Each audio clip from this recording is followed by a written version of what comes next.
Hey guys, what's up? Welcome back to part 2 of the moving wall video. So in today's video we're going to expand a little bit more on what we built there. I'm going to show you how to instead turn it into a wall like this. And then just if you give that a second, that'll go down. And then you can have like a secret passageway behind it. So as per usual, here is your supply list. And let's get into it, shall we? Okay guys, so first things first, what you want to do is you want to go ahead and mess with this a little bit. You want to take out this honey block right here, and then you want to put in another block right here. The reason I did this was because this then technically it messes with like piston push limit on like which pistons are pushing what. And it allows you to actually, by moving the block down here, it allows you to push this one up and down. And then once you go ahead and you'll see that later in the walkway why that matters. Once you have that settled out, you want to come down here to your pulse extender. And you want to build a second pulse extender right on top of it. This is going to be your pulse extender that you have up there.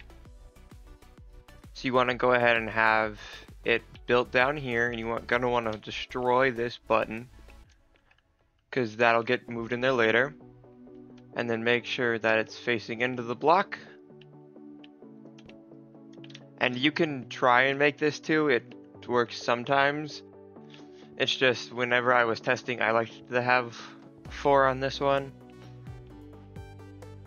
But well, yeah, once you have that worked out, then you're going to want to go ahead and do the next circuit, which involves a waxed copper bulb. And if you go ahead and use a piston up where the door is, you're going to want to use a glass-like power structure like this. So come over here and go ahead and put down your copper bulb. And I'm going to go ahead and put this right here. Actually, no, we're going to put this right here because I believe that's where I had it over there. And once you have that knocked out, go ahead and put in a comparator. Put in a piece of stone or like any other block. Put in a block on top of that so that way it transmits redstone through it. Come on.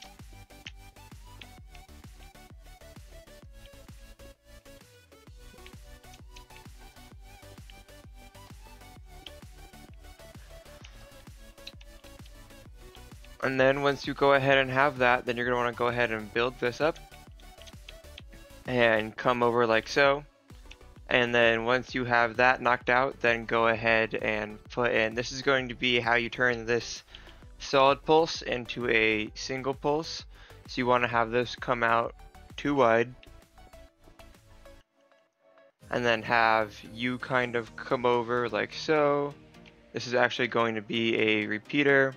Have this continue right here. Have this be a comparator. And then have this link into this section. And then just mirror this exact same setup on the bottom.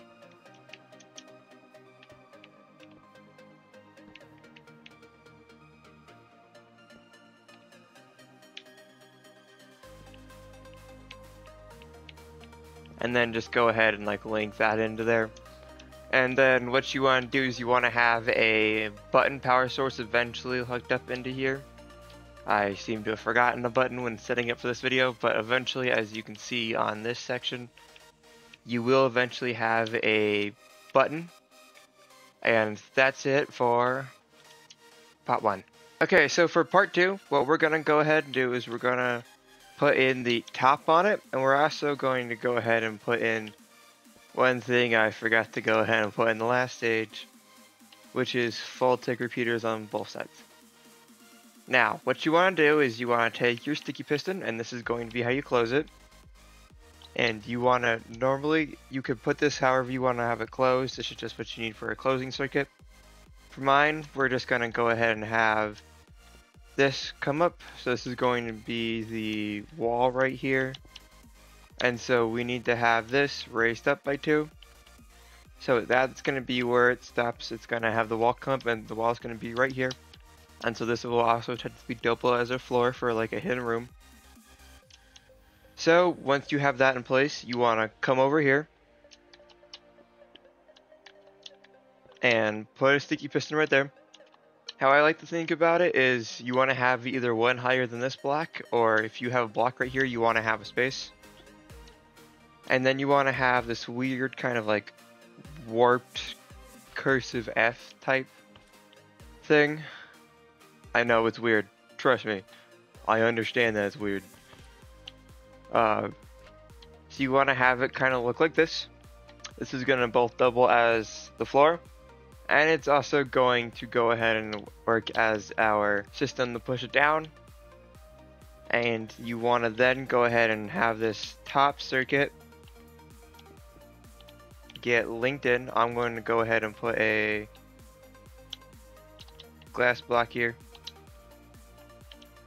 It's not really going to affect anything because these are like two different blocks. It's just something that I have a habit of doing. So come over here, kind of have your redstone, then sneak into this piston, so that way when this fires, this will then activate and this pushes back down. Now, another thing to add on to here for what you want to add is this honey block right here. This is going to help with the flooring if you end up doing this as a secret room. And then once you go ahead and have your button installed, I remembered a button this time, go ahead and put it on there. And right now this is going to go ahead and I believe activate this bottom one. But if you're never sure on which side you're going to activate, it's always a good idea to go ahead and break this redstone. I've done this multiple times while testing. But as you can see, it went ahead and activated the bottom one, so I was right to be worried about it. So go ahead and cycle that back through. Because how this system works is this then powers off, that then says okay, and it does a whole bunch of things. But as you can see, that goes ahead and pushes down.